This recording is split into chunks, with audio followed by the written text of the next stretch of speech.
है cellular structure. ठीक है,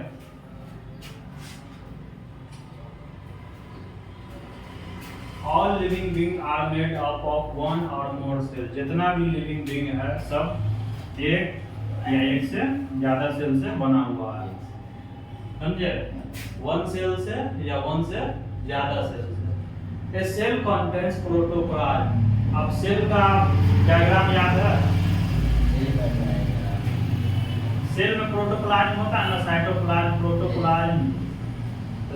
और a cell contains protoplasm having genetic material. Protoplasm में ये याद रखना हमेशा, प्रोटोप्लाज्म में जेनेटिक मटेरियल पाया जाता है। सेल के प्रोटोप्लाज्म में जेनेटिक मटेरियल पाया जाता है, समझे? तो अब जब पता चल चुका है कि जितना भी लिविंग बीइंग है वो सेल से बना है, उसमें सेल हर हाल में हो, या वो सिंगल सेल्ड हो या मल्टी सेलुलर हो, इसीलिए a cellular structure is defining feature of all living being. जितना भी टॉपिक बताएं सब में कौन डिफाइनिंग फीचर है कौन नहीं है वो बताएं, तो इसीलिए सेल में भी बताना जरूरी था कि cellular structure is defining feature of all living being. जितना भी लिविंग बीइंग है सबका डिफाइनिंग फीचर है सेलुलर स्ट्रक्चर, समझे? अब है इंटरेक्शन। सेल का इंटरेक्शन हो तो समझते हो, मिलना जुलना, परस्पर को मिल के कोई काम करना, इंटरेक्शन। किसी से मिलना, किसी से मिल के काम करना, उसको इंटरेक्शन कर देते। सेल कैसे इंटरेक्ट करता है, तो ये दो चीज देखेंगे, property of tissue, property of cellular organelle.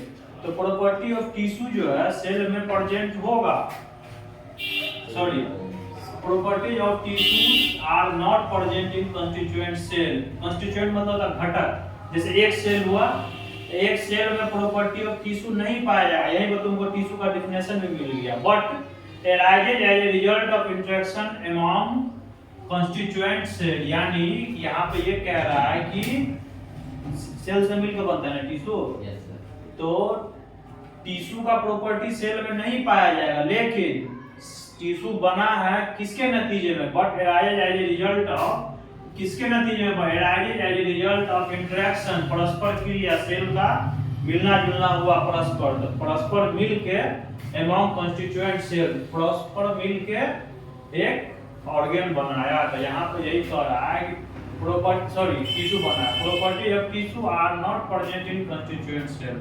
मतलब एक सेल में, जैसे कोई एक सेल लो, उसमें सेल का, सॉरी, टिश्यू का प्रॉपर्टी नहीं पाया जाएगा, लेकिन एक टिश्यू जो बनता है वो सेल के मिलने से, मिल के काम करने से टिश्यू बनता है। उसके बाद अगला पॉइंट है प्रॉपर्टीज ऑफ सेलुलर ऑर्गेनेल। अब देखो, property of cellular organelle are not present in molecular constituent of the organelle but arise as a result of interaction among the molecular component comprising the organelle। अब देखो, tissue के बाद organ बनता है, तो organ में टिश्यू का property नहीं पाया जाएगा, लेकिन बनेगा टिश्यू किससे? सॉरी, ऑर्गन बनेगा टिश्यू के मिलने से। देखो, मोटा मोटी ये समझना है कि सेल से मिल, बहुत सारा सेल मिलके टिश्यू बनाता है, बहुत सारा टिश्यू मिलके ऑर्गन बनाता है, और बहुत सारा ऑर्गन मिलके ऑर्गन सिस्टम बनाता है, समझे? ऑर्गेनेल कहते हैं अंग को, अंग कोई भी, लीवर हुआ, किडनी हुआ, पैंक्रियाज हुआ, जो भी हुआ, समझे? तो यहाँ पे समझे, नोट, याद रखने योग्य बात है, this phenomenon is true in the hierarchy of organisational complexity at all level. Hierarchy होता है एक लेवल में चले हैं, सबसे पहले सेल, फिर टिश्यू, फिर ऑर्गन लेवल। तो ये जो फेनोमेनन कहते हैं प्रक्रिया को, ये जो प्रक्रिया है सेल से टिश्यू बनना, टिश्यू से ऑर्गन बनना, ऑर्गन से ऑर्गन सिस्टम बनना, ये चलता रहेगा हर लेवल पर। कितना कॉम्प्लेक्स, सबसे कॉम्प्लेक्स ऑर्गेनाइजेशन किसका? ह्यूमन का, वहां पर भी चलेगा, समझे? अब ये हो गया। अब है कॉन्शसनेस। लिविंग बीइंग का प्रॉपर्टी पढ़ाए थे ना, नौ प्रॉपर्टी में एक ये था ना, स्टिमुलाई में मिलेगा यानी उत्तेजना मिलेगा तो उसका प्रतिक्रिया दोगे, तो वही उसको कॉन्शसनेस कहते हैं। कॉन्शसनेस का मतलब क्या है? सेंसिटिविटी, मतलब उत्तेजना, कोई किसी चीज से उत्तेजना मिल सकता है, गर्मी से, ठंडी से, कोई चींटी काटा, कोई चाकू से काटा, कुछ भी किया, समझे? तो कॉन्शसनेस कहते हैं सेंसिटिविटी प्लस रिस्पांस, दोनों को कॉन्शसनेस कहते हैं। अब सेंसिटिविटी हो रहा है लेकिन रिस्पांस नहीं कर रहे, तो वहां पर कॉन्शियसनेस नहीं कर रहा है। तो the most obvious and technically complicated feature of all living organism, most obvious and technically complicated feature of all living organism is the ability to sense their surrounding or environment and respond to these environmental stimuli। ये जो stimuli है, जैसे हम तुमको धकेल रहे हैं ऐसे, तो ये स्टिमुलाई उत्तेजित कर रहे हैं, तुम कुछ रिस्पांस दोगे ना, तो वही है कॉन्शियसनेस। ये दोनों से मिलकर उत्तेजना और उत्तेजना के बदले जो प्रतिक्रिया देंगे उसको मिला के कॉन्शियसनेस बनता है। तो द एनवायरमेंटल स्टिमुलाई, अब यहाँ पर हम समझे कि एनवायरमेंट स्टिमुलाई देगा किसी भी लिविंग बीइंग को, तो वो रिस्पॉन्ड करेगा। कैसे देगा? एनवायरमेंटल स्टिमुलाई में भी फिजिकल, अब जैसे हम तुमको धक्का दिए, फिजिकल हो गया, समझे? केमिकल, अब केमिकल में बारिश हो रहा, आग लगा, कुछ भी हुआ, ठीक है? और बायोलॉजिकल, बायोलॉजिकल भी हो सकता है, समझे?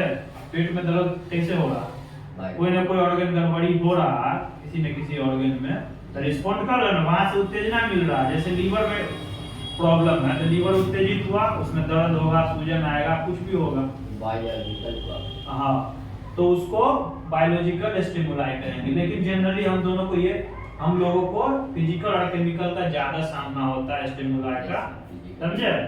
फिजिकल धक्का लगा, चोट लगा, कुछ भी, फिजिकल हवा चला, कुछ भी हुआ।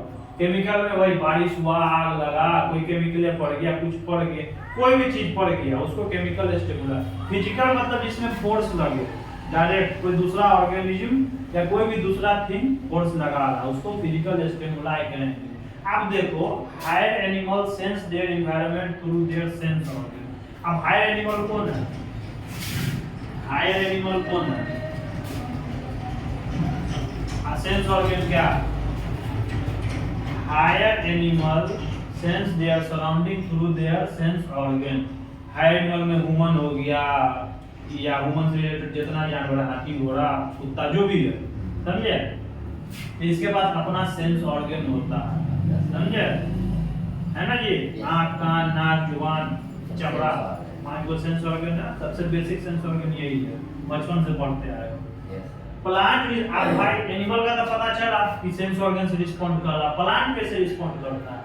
भाई प्लांट भी लिविंग है ना, उसको भी स्टिमुलाई, उत्तेजना मिलेगा तो भी रिस्पॉन्ड करेगा। Plant respond to external factor like light, water, temperature, other organism, pollutant, etc. अब देखो प्लांट कैसे, किसके खिलाफ रिएक्ट करता है? लाइट के खिलाफ। बहुत ज्यादा लाइट मिलेगा तो बहुत ज्यादा फोटोसिंथेसिस होगा उसका, तो अच्छा फसल देगा प्लांट, पत्ता हरा हरा रहेगा, समझे? वाटर, बहुत ज्यादा वाटर मिले, नॉर्मल मिलेगा तो उसके जीने, बहुत ज्यादा मिलेगा तो सूख जाता है। रिस्पॉन्ड किया, कोई भी चीज जरूरत से ज्यादा मिलेगा वो रिस्पॉन्ड करेगा। टेम्परेचर, बहुत ज्यादा टेम्परेचर बढ़ता था, क्या होता? सूख जाता है पत्ता, जल जाता है। ठंडी में बहुत ज्यादा, बहुत कम टेम्परेचर हो गया तो कलर के गिर जाता है। ठंडी में पतझड़ कब आता? ठंडी में। तो ये प्लांट रिस्पॉन्ड करता है टेम्परेचर के, टेम्परेचर स्टिमुलाई हो गया, वाटर स्टिमुलाई हो गया प्लांट के लिए। अदर ऑर्गेनिज्म, अब जैसे अब एग्जांपल लो, कैसे प्लांट छुई का पेड़ देखे होगे, पत्ता छूते तो नहीं सूख जाता? यस सर, सूख जाता है। एग्जांपल है अपने लोग को देखने के लिए। हर प्लांट रिस्पॉन्ड करता है लेकिन इसका रिस्पॉन्स दिख रहा है। अदर ऑर्गेनिज्म में वही, मतलब जैसे आदमी, जानवर, कुत्ता को, आप देखो ऊंट है, ऊंट खाता है कैक्टस, तो उसका जो रिस्पॉन्स है ऊंट के खिलाफ काम नहीं कर पाता कैक्टस का, लेकिन कोई दूसरा जानवर मुंह डाल के दिखा ले कैक्टस को, मर जाएगा, जुबान पूरा कट जाएगा, छेद हो जाएगा, समझे? अब पोल्यूटेंट, आप देखो पोल्यूटेंट, अब जैसे शहर बाजार में देखोगे, रोड किनारे जितना पेड़ रहेगा उसके पत्ता पे गौर करना, कैसा रहता है? धूल चिपका रहेगा, धूल चिपकते चिपकते काला हो जाता है, क्यों? गाड़ी का धुआं भी पड़ रहा है, धूल भी पड़ रहा है, तो ये रिस्पॉन्ड कर रहा है पोल्यूटेंट के खिलाफ। तो ये सारा चीज फैक्टर है कैसे प्लांट रिस्पॉन्ड करता है, समझे? ऑल ऑर्गेनिज्म फ्रॉम प्रोकैरियोट, यानी प्रोकैरियोट कहते हैं सिंगल सेल ऑर्गेनिज्म को, to the most complex eukaryote, यानी मोस्ट कॉम्प्लेक्स यूकैरियोट यानी मल्टीसेलुलर ऑर्गेनिज्म, समझे? Can sense and respond to environmental cues. Cues मतलब समझते हो? कॉज नहीं है, क्यूज, एनवायरमेंट। अब मौसम बदल रहा है, ठंडी है, गर्मी है, बरसात है, मीडियम वाला ठंडी है, मीडियम वाला गर्मी है, समझे। तो जितना भी हायर एनिमल है या सिंगल सेल ऑर्गेनिज्म या मल्टी सेलुलर ऑर्गेनिज्म सब रिस्पॉन्ड करता है सेंस से, समझे। सबके पास सेंस है, सेंस है तो कॉन्शसनेस है। बात को समझ, यहाँ पर फर्क आ जाएगा इंसान के केस में। सेंस है तो कॉन्शसनेस है। कॉन्शसनेस किससे मिलके बना? सेंस प्लस रिस्पॉन्स, समझे। अब देखो अगला,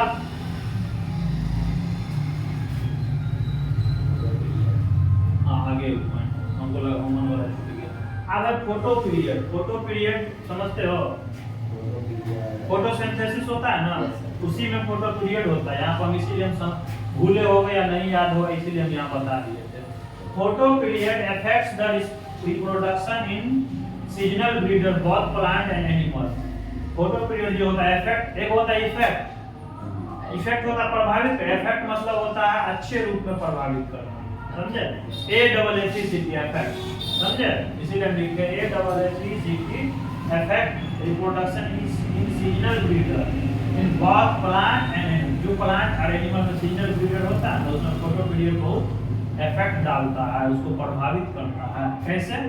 The photoperiod is the duration of sunlight that influences the plant and organism in their growth, reproduction and maturation। देखो फोटोसिंथेसिस क्यों होता है प्लांट में?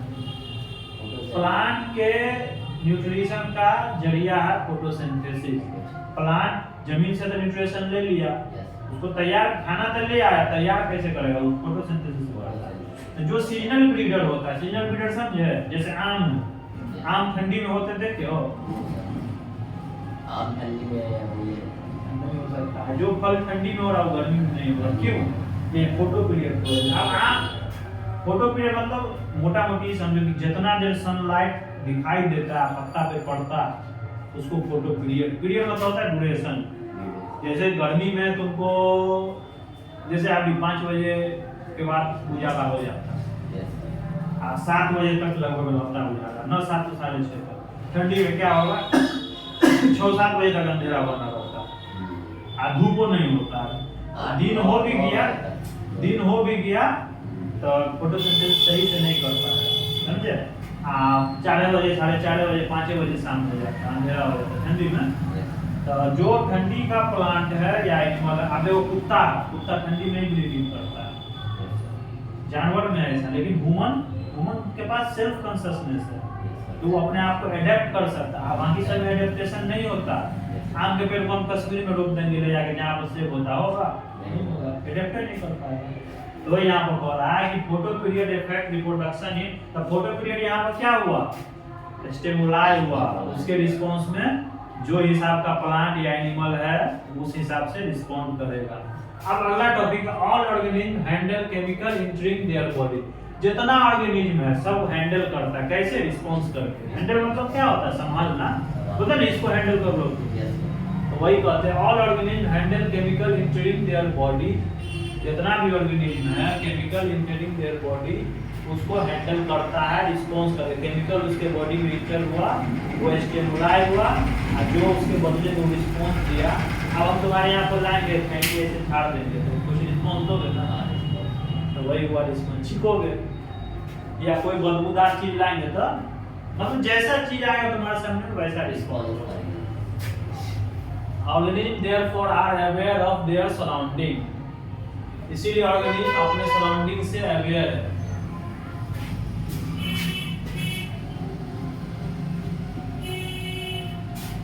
Organisms therefore are aware of their surrounding. Human being is the only organism who is aware of। E point हमेशा याद रखना। सबसे ये पूरा टॉपिक में सबसे इंपॉर्टेंट पॉइंट ये है, human being is the only organism who is aware of himself, that is has self consciousness. देखो बाकी जीव में, प्लांट में या दूसरे जीव में कॉन्शसनेस है, लेकिन ह्यूमन बीइंग में सेल्फ कॉन्शसनेस है। अपने रिस्पांस को ह्यूमन बीइंग कंट्रोल भी कर सकता है। कैसे करता है कंट्रोल? बर्दाश्त करके। बोलते नहीं बर्दाश्त करो, जैसे हम पिन चुभा रहे हैं रिस्पॉन्ड करेंगे, झटकेंगे हम, लेकिन बर्दाश्त करना चाहिए। सेल्फ कॉन्शसनेस हो, अपने हिसाब से रिस्पॉन्ड करना। आदमी ही है ऐसा जो अपने हिसाब से, बाकी किसी, क्योंकि आदमी के पास अकल दिया अल्लाह ने, समझे, इसीलिए। ये कुत्ता को मार देंगे तो वो उसी हिसाब से रिस्पॉन्ड करेगा जितना उसको नेचर डाला, लेकिन आदमी को मारोगे नहीं रिस्पॉन्ड करेगा नहीं। जब तक वो न चाहे, हाँ, समझे? उसका उकसाओगे किसी को नहीं उकसेगा। उसका ब्रेन उसको हाँ, आदमी में सेल्फ कॉन्शियसनेस है, अपना पहचान है आदमी को, कब कहाँ पर क्या बोलना है, कैसे रिस्पॉन्ड करना है उसको मालूम है, समझे? अब यहाँ पे एक एग्जांपल दे रहे हैं आदमी से ही रिलेटेड, ये बहुत इंपॉर्टेंट है। If a patient is lying in coma, coma समझते हो ना? कोमा में चला गया। हाँ, सुनते नहीं हो, चोट लग गया, गहरा चोट तक कोमा में चला गया। सालों भर चला गया। हाँ, if a patient is lying in coma and is supported by machine, machine से जिंदा रहता है, सब मशीन पर डाले रहता है उसको, सब life support system for various function, self consciousness and consciousness of the patient to external stimuli are supposed to be absent. अब इस इंसान में क्या होगा जो कोमा में चला गया, उसका सेल्फ कॉन्शियसनेस भी खत्म हो जाता है, कॉन्शियसनेस भी खत्म हो जाता है। अब इसका बेस्ट एग्जांपल मुन्ना भाई फिल्म देखे हो, जो एगो को स्ट्रेचर पर लाता है, कोमा में रहता है, वैसे करके पड़ा रहता है, वो मुन्ना भाई, हाँ देखे हुए तो कहता नहीं कि सब्जेक्ट रिस्पॉन्ड नहीं कर रहा, यस सर। तो वही यहाँ पर कोमा में रहता है, उसका एक बेस्ट एग्जांपल, तो उसमें क्या था, ब्रेन डेड हो जाता है, कोमा में जो जाता है ना तो ब्रेन डेड हो जाता है, समझे? Some of this patient never come, उसमें कुछ पेशेंट कभी वापस नहीं आता, कोमे में रह के मर जाता है, मर जाता है। हाँ, to normal life they can neither be called, अब उसको ना जिंदा कह सकते हो ना मुर्दा, क्योंकि सांस चल रहा है लेकिन कॉन्शियसनेस खत्म है, तो वो बीच का मामला हो गया, समझे? कोमा में कोई कोई 10-10 साल 20-20 साल बाद वापस आता है, कौन उतना इंतजार करेगा, ये बात है, समझे? नो यहाँ वापस तो उसको मतलब अपने उसी टाइम अब जैसे देखो अभी हम कोमा में चले गए, 5 साल बाद मेरा कॉन्शियसनेस वापस आया, सेल्फ कॉन्शियसनेस, तो हम यहीं से शुरू करेंगे, हम थोड़ी देखने के 5 साल में क्या हुआ, समझे? Note, consciousness therefore becomes the defining property of living organism. Consciousness इसीलिए defining property है, जैसे सेलुलर स्ट्रक्चर डिफाइनिंग प्रॉपर्टी है, उसी तरह जैसे metabolism cellular structure defining property, उसी तरह कॉन्शियसनेस भी लिविंग ऑर्गेनिज्म का डिफाइनिंग प्रॉपर्टी है, इसको हमेशा याद रखना है, समझे? ये हो गया ये टॉपिक, इतने हैं अभी, इसके बारे में इतना ही काफी है। अब है diversity in living world. Diversity मतलब विविधता, अलग अलग लिविंग वर्ल्ड में विविधता है ना, तो उसी को डाइवर्सिटी इन लिविंग वर्ल्ड। तो अब डाइवर्सिटी से ही सब बना है बायोडाइवर्सिटी, समझे? बायोडाइवर्सिटी क्या है? Total number and type of organism present on earth, उसको बायोडाइवर्सिटी कहते हैं। मतलब पृथ्वी पे, जमीन पे जितना भी ऑर्गेनिज्म प्रेजेंट है, नंबर यहाँ पे उसका नंबर, बायोडाइवर्सिटी एक पढ़ाई होता है, एक वर्गीकरण का प्रक्रिया, total number type of organism on earth, उसको बायोडाइवर्सिटी कहते हैं। Number of non species is 1.7 to 1.8 million, यानी 17 से 18 लाख के लगभग स्पीशीज अभी तक खोजा जा चुका है, समझे? सम इम्पोर्टेंट टर्मिनोलॉजी, अब जब हम डाइवर्सिटी पढ़ रहे हैं भाई, डाइवर्सिटी में कह रहा है यहाँ पे कि नंबर और टाइप ऑफ ऑर्गेनिज्म, तो टाइप कैसे पता चलेगा? पहचान लेंगे तो कुछ नाम देंगे ना, तो वही यहाँ पे जैसे मतलब डायनासोर सब का खोज करता है, उसको स्पेसी ये हुआ, वो भी स्पेसी हुआ, एक्सटिंक्ट हो चुका, उसको मतलब ना कोई नाम ये जो है ना, देखो कहाँ गया, ये जो बायोडाइवर्सिटी है, इसका पूरा चैप्टर है 12th में, समझे? इसको पूरा चैप्टर है बायोडाइवर्सिटी पे, पूरा बहुत वास्ट चैप्टर है, समझे? बहुत मजा भी आएगा पढ़ने में, समझे? बायोडाइवर्सिटी समझ गए? एकदम मोटा मोटी यही जानना है, total number and type of organism present on earth is called biodiversity. और अभी तक का जो डाटा है एनसीईआरटी के हिसाब से 1.7 to 1.8 मिलियन स्पीशीज खोजा जा चुका है। सम इम्पोर्टेंट टर्मिनोलॉजी याद रखना, तभी बायोडाइवर्सिटी समझ में। नोमेनक्लेचर, नाम पद्धति, यानी नाम रखने का प्रक्रिया, नाम रखने का तरीका। नेमिंग ए पर्टिकुलर, कोई भी ऑर्गेनिज्म, जैसे मान लो ये ऑर्गेनिज्म, इसका कुछ नेमिंग, नया ऑर्गेनिज्म खोज हुआ, इसका कुछ नाम देंगे तो उसको नोमेनक्लेचर, उस प्रक्रिया को नोमेनक्लेचर कहते हैं, नामकरण, समझे? मोटा मोटी ये समझो कि नामकरण। नेमिंग ए पर्टिकुलर, पार्टिकुलर मतलब किसी विशेष ऑर्गेनिज्म को बाय स्टैंडर्ड नेम, और वो नेम ऐसा देगा, अकेले कोई नेम नहीं दे देगा, मीटिंग होता है साइंटिस्ट सबका, उसको बात रखता है सब अपना अपना, Yes, sir. लास्ट में जो नाम फिक्स होता है, वही।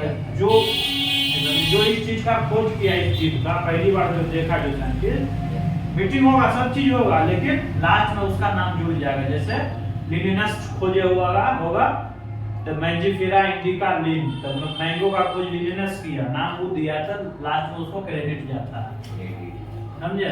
वो पढ़ाएंगे इसके आगे, वो सिस्टमैटिक में पढ़ा होगा, समझे? Nomenclature, naming a particular organism by a standard name known all over the world.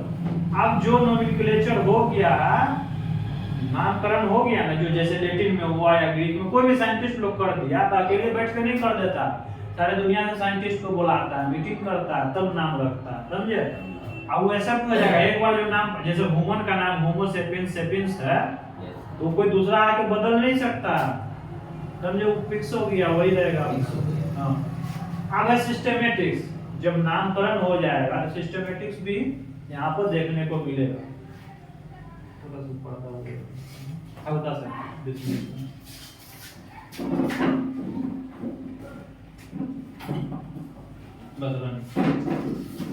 This word is derived from Latin लिखना, गलत लिखा है, लेटिन लेसन लिखा है, लेटिन लिखना, ठीक। This word is derived from Latin word सिस्टेमा।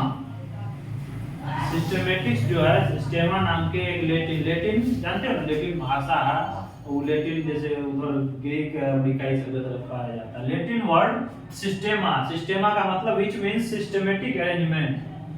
सिस्टेमा कहते हैं सिस्टमैटिक अरेंजमेंट को।